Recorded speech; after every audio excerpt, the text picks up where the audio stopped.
To use DeepL Translator, search it to Google.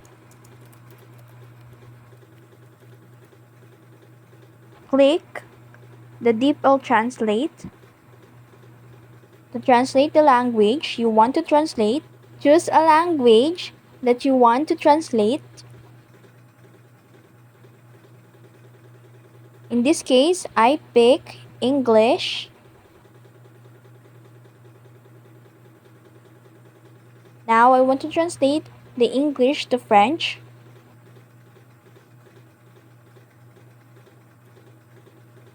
After that, put any sentence or word you want to translate into French.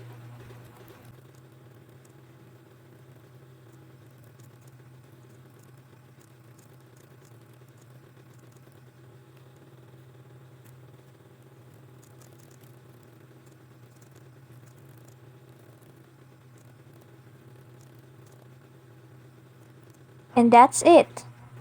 You successfully translate a sentence using DeepL Translate. If you found this tutorial helpful, don't forget to like and subscribe to the YouTube channel.